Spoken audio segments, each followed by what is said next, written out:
Hanapin ninyo ang mga politikong kumakain sa kaban ng bayan habang kami ay nalulunod sa kahirapan, habang kami ay natutulog sa kali, walang makain. Kayo naman ay nagpapakasasa sa kaban ng bayan na aming binabayad sa inyo. Hindi namin kayo binoto upang magnakaw sa kaban ng bayan at kainin ang aming mga pinaghirapang mga Pilipino.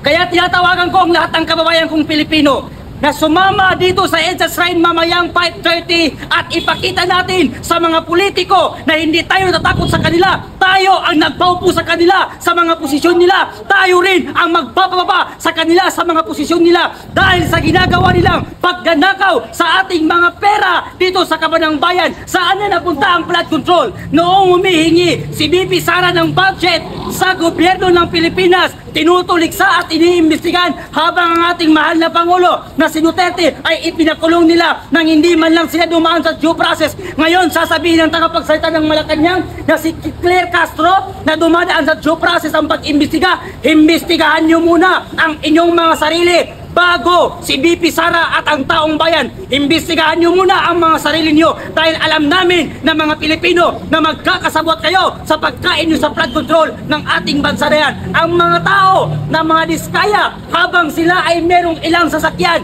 meron silang 28 na Ferrari na mga sasakyan habang ang mga Pilipino ay nagtutulak at lumulusog sa baha, hindi nakakakain ng maayos. Meron pala sa kabila ng paghihirap natin, pagpapakalulod natin sa baha, meron palang mga politiko at mga kontraktor na nagpakasasabayan ng pera ng kaban ng bayan natin mga kababayan.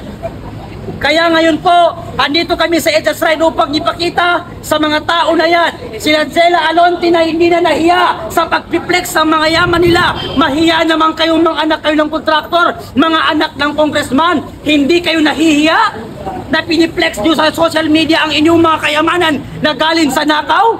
Hindi ba kayo nahihiya habang kayo ay kumakain na nagkakahalaga ng 759,000 na pera habang ang mga Pilipino ay nagugutom? At ang pinagmamalaki niyong mga kayamanan ay galing sa nakaw, galing sa kaban ng bayan, galing sa korupsyon.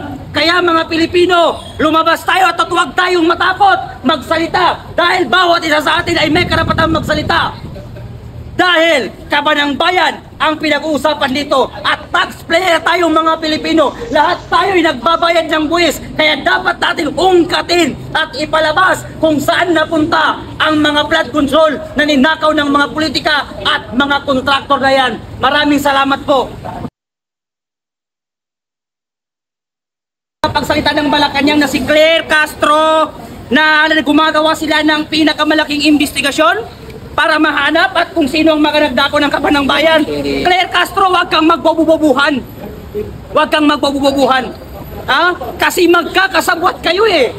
Imbestigahan niyo muna ang sarili ninyo. Di ba?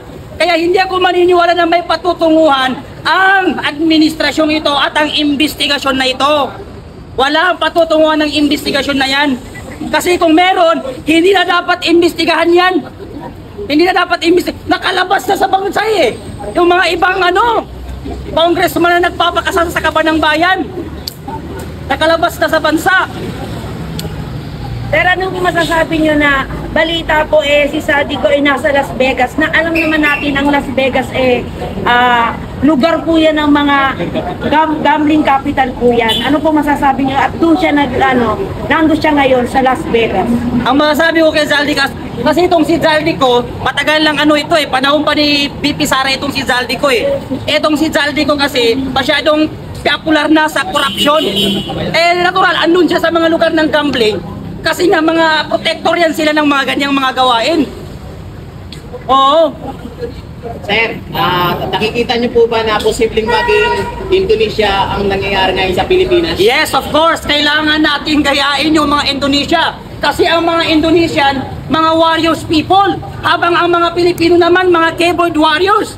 Kaya wag na tayo magpakatapang sa comment section. Sumama na kayo dito mamayang 5:30 sa EDSA Shrine. Gayahin natin ang Indonesia. Ang Indonesia, pinabagsak nila ang gobyernong mga korupsyon. Pabagsakin na rin natin ang gobyerno dito sa ating mga korupsyon. Ilang presidente nang dumaan. Ang Pilipinas, Palit tayo ng palit ng presidente, pahirap ng pahirap ang mga Pilipino. Sino pa ba ang hihintay nating presidente na maupo? Sino pa ba ang mamumuno sa atin na hindi korupsyon? Kaya habang maaga pa, lumabas na kayo dyan at kayain natin ang Indonesia. Pabagsakin natin ang gobyernong ito na puno ng korupsyon. Oo, mas maganda yan. Sunugin natin ang bahay ng mga congressman na yan. Gaya ng ginawa ng mga Indonesia. Hindi ako matatakot kahit mamatay ko ngayon. Hindi ako matatakot na mamatay. Hindi ko pagsisisihan na nagsasalita ako ng katotohanan laban sa mga politikong buhaya na yan. Kasi kung walang magsasalita, walang mangyayari sa ating bansa. Kaya magtulungan na lang tayo para mapatalsik ang mga buhaya na yan sa gobyerno natin. Akalanin mo, merong mga taong natutulog na hindi nakakakain? Meron palang mga anak ng kontraktor na kumakain na nagkakalaga ng 759,000? Isang kainan lang?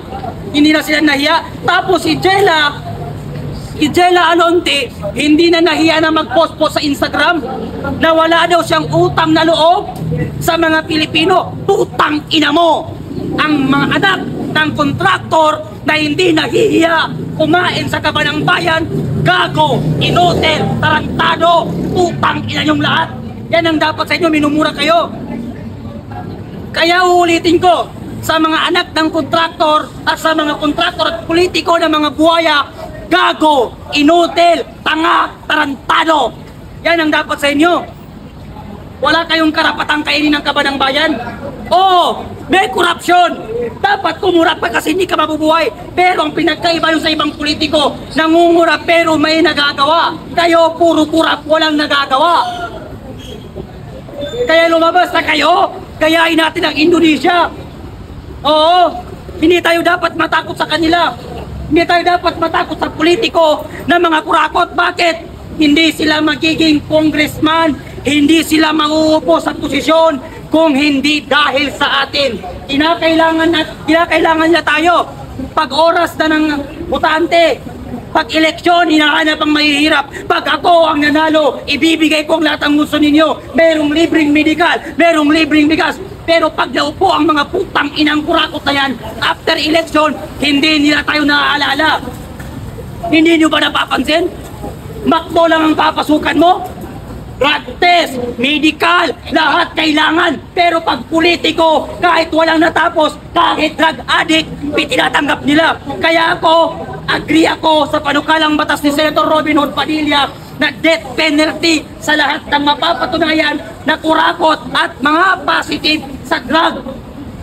Pero bakit hindi nila ina-aproban? Bakit hindi ina-aproban ng administrasyon ngayon? Kasi alam natin na Pangulo mismo natin, drug addict. Kasi ano masasabi niyo dun sa pag-iusap ng mga makulang tulad ikaw din ko na huwag silang isama na itahya sa social media dahil hindi raw kasali yung kanilang anak sa inyo tungkol sa kahit. Wow! Pahiya ka naman, Diskaya, Sara Diskaya. Pinakain mo ang anak mo galing sa nako tapos hindi isama-sama. Pati yung abogado ni Diskaya mukhang tanga eh. Lawyer ka pa naman, hindi ka marunong. Tanga ka ba? Huwag daw isali ang mga anak. Huwag daw isali ang Diskaya. Bakit Diskaya? Aba, ewan ko. Bakit ba Diskaya nangurakot? Tanga ka ba? Kaya hindi kasalanan ng tao. Huwag mong sisihin ang mga tao na mga Sara Diskaya ang kanilang inaatake ngayon. Bakit? Habang may mga taong walang masakyan, habang may mga taong lumulusog sa baha, kahit kape wala sila, natutulog silang walang kain, abay meron palang pamilya sa likod ng bandang yon na nagpapakasasa sa kaban ng bayan. Kasi ito na lang, mensahe po kay Sara Diskaya dahil ayon po sa isang vlog, yung umano ay namataan na po siya na nasa Hanoi sa Vietnam. Oo. So ibig sabihin, guilty talaga siya. Ito ang mensahe ko sa iyo, Sara Diskaya. Kung hindi ka guilty, bakit kinakailangan mong lumabas pa ng ibang bansa? At hindi harapin ang mga kasong patong-patong na sinasampan ng mga tao sa iyo. Alam nyo, kung gugustuhin ng gobyerno na ikulong si Sara Diskaya, magagawa nila. Kasi nasa Vietnam lang eh. Si Alice Go, saan siya tatakbo nun? Hinabol pa rin siya. Kung papipiliin ako kay Sara Diskaya, pati kay Alice Go na Chinese, mas pipiliin ko si Alice Guo. Bakit? Si Alice Guo, sa kanyang nasasakupan, marami siyang natulungan, nagpatayo ng eskwelahan, namimigay ng ayuda. Si Sara Diskaya, nangungurakot ang kaba ng bayan, sila lang nagpapakasarap, habang ang mga taong bayan, nagugutom. Kaya mas pipiliin ko si Alice Guo kesa kay Sara Diskaya. Si Sara Diskaya, Pilipino, pero walang pagmamahal sa Pilipino. Si Alice Guo, Chinese, pero may pagmamahal sa Pilipino. Sir, puro mo, do you believe na si Saldi ko ay totoong may sakit na nagpapatulong ngayon sa Amerika?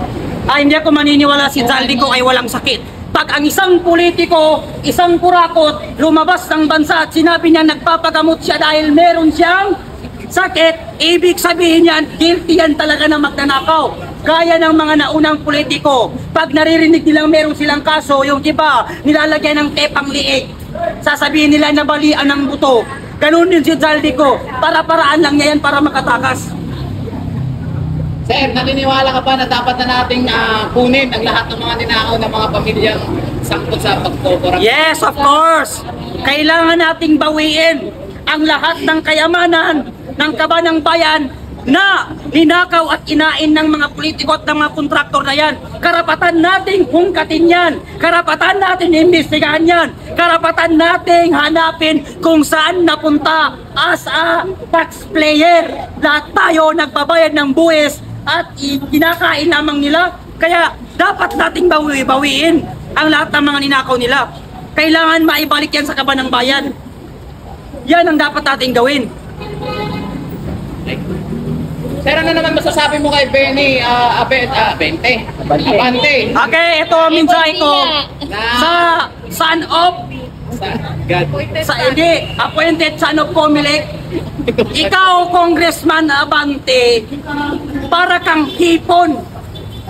Utak hipon, si Congressman Abante, utak hipon.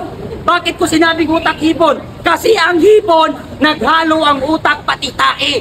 Hindi niya napaghihiwalay ang tama't mali. Akalanin mo, binabaha ang Luzon. Ang palpak na flood control ay nasa Luzon. Ang iniimbestigahan niya, nasa Davao. Gago! Tanga!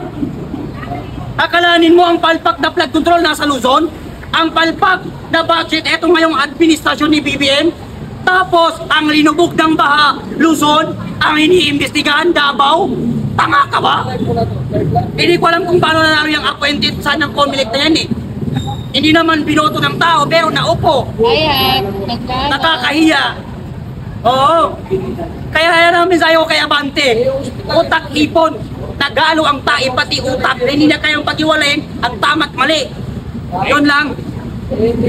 Sir, opinion mo na ayaw niyang ipatawag si Magalong doon ho sa Senate, doon sa House of Representatives. Sino? Ayaw niyang ipatawag si Mayor Magalong. Di Abante. Ayaw nang ipatawag. Bakit kaya ayaw nang ipatawag? Kasi marami daw silang ginagawa pa. Wow! Abante, wag kang duwag! Nung mga vlogger ng TDS, pinatawag mo eh. Sabi mo ayaw mo ng fake news. Tanga ka ba? Eh yung mga loyalistang fake news, hindi mo pinapatawag. Pero pag DDS, ino-contempt nyo. Ngayon, imbestigahan yung sarili nyo at i-contempt ninyo ang mga sarili nyo. Bakit? Para kayong mga drug addict, mga kurakot. Ba't hindi papatawag? Marami daw siyang trabaho. Samantalang pag DDS vlogger, nag-post lang. Kahit nag-comment lang, pinapatawag. Ayaw daw ng fake news. Samantalang siya mismo, fake news. Yan ang dapat natin gawin. Huwag tayong magpapatakot sa kanila. Oo. Eh kung gusto nila akong kasuhan, eh kasuhan niyo ako. Kung gusto niyo akong ipapatay, papatay niyo ako. Wala akong pakialam, mamamatay rin naman kayo mga gago. Oh, Pep.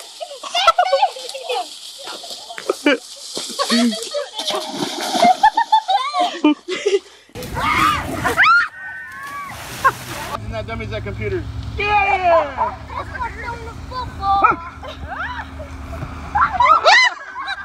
Nice!